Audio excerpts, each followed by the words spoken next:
The Tanzanian coat of arms is decorating Victoria Station in London.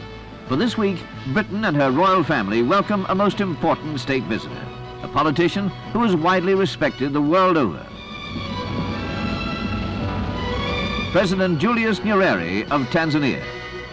Queen Elizabeth and Prince Philip are there to greet him, as well as Prince Charles, Princess Anne, and other members of the family. It's a right royal welcome for this most unpretentious and modest of heads of state.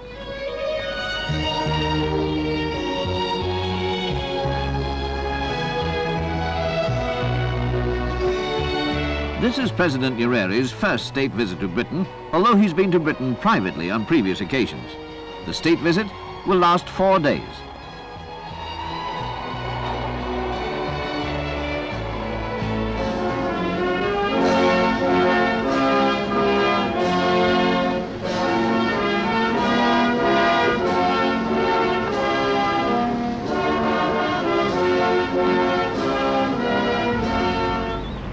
Outside the station, the Guard of Honour is mounted by a detachment of the Scots Guards.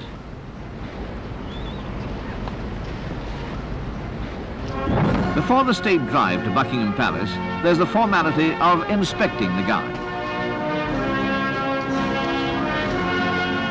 Now it's time for the people of London to welcome the President as he makes the traditional journey in horse-drawn carriage to Buckingham Palace with the Queen. State drives are occasions for the Queen to present her guests to the people.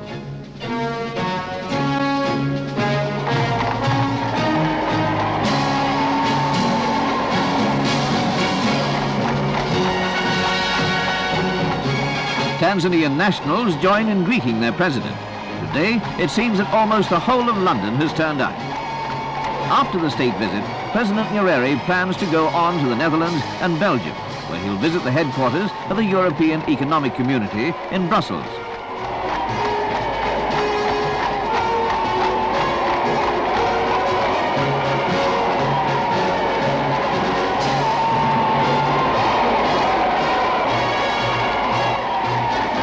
Tanganyika became independent and a member of the Commonwealth in 1961. In 1964, she was joined by Zanzibar to become the United Republic of Tanzania.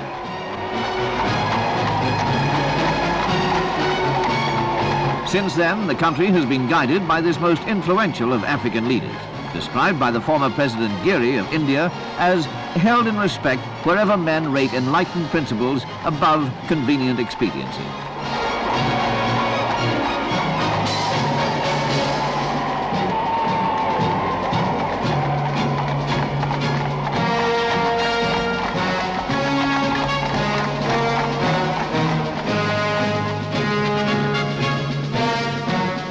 Britain and Tanzania have historic ties of friendship, and both are members of the Commonwealth, which has the Queen at its head. This group of nations brings together a population of around 900 million, with different religious and cultural backgrounds, in the cause of common good.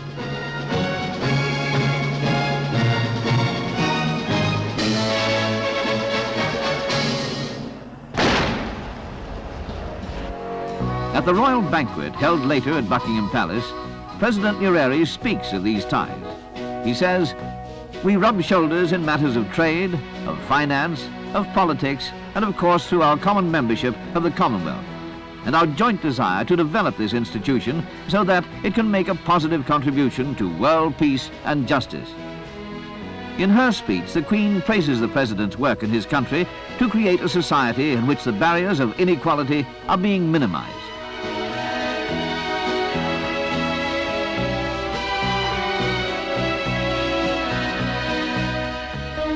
The President also visits the ancient university town of Oxford. Established in the 12th century, the university now receives students from all over the world.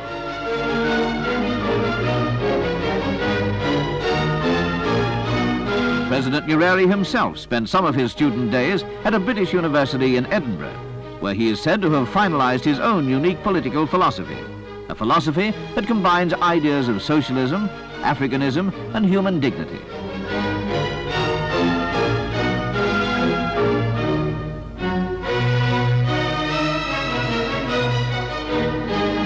At the Sheldonian Theatre, the President addresses members of the university on a subject close to his heart, some aspects of liberation in southern Africa.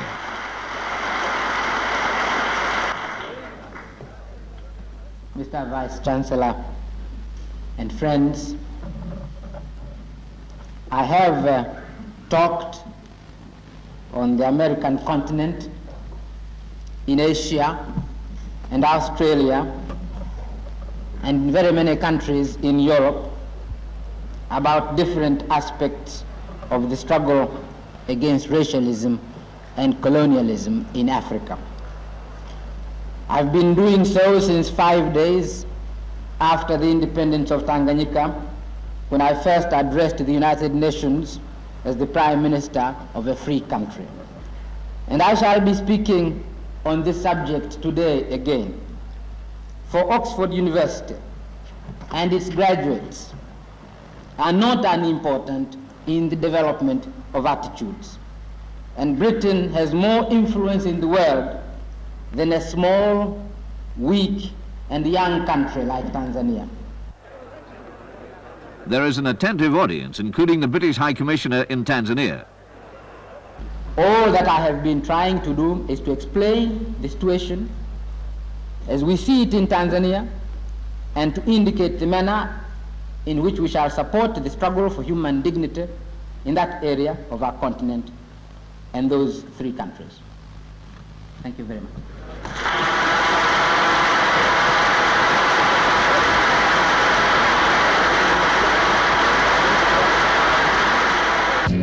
President Nyerere takes advantage of his stay in Oxford to visit the Commonwealth Forestry Institute, which is concerned with both education and research in forestry. He's particularly keen to see the work of this organization because of the emphasis Tanzania is placing on agricultural development.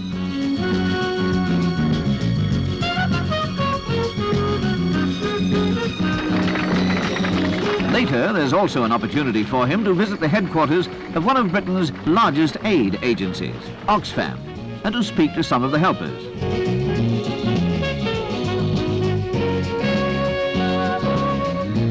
Many of these people give their time to help the world's less fortunate. Next stop, number 10 Downing Street in London, which is the residence of the British Prime Minister, Mr. Harold Wilson. The two men are colleagues of long standing.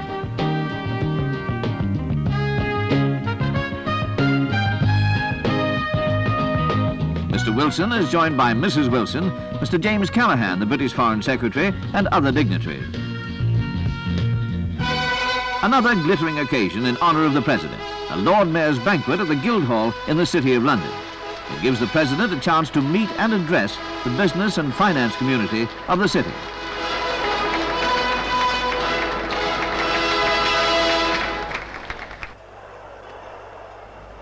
My Lord Mayor, Your Highnesses, Your Excellencies, ladies and gentlemen.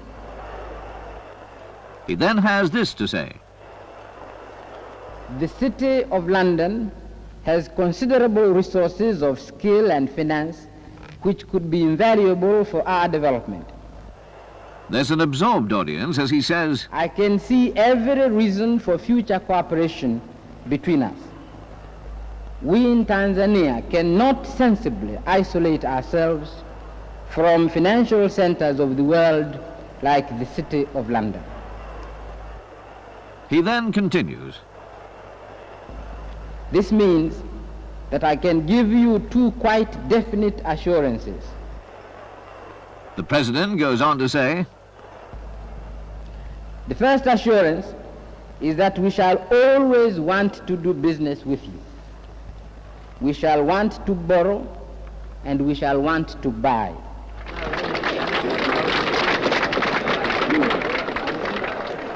And the President receives a grand ovation from one of the world's great business communities.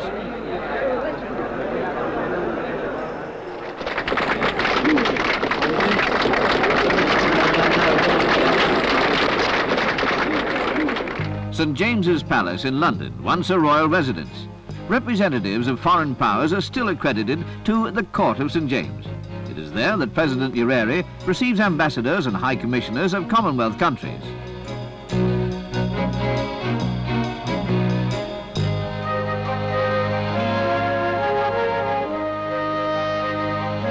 The High Commissioner of Kenya. Then a representative from the Pacific. ambassador of Saudi Arabia.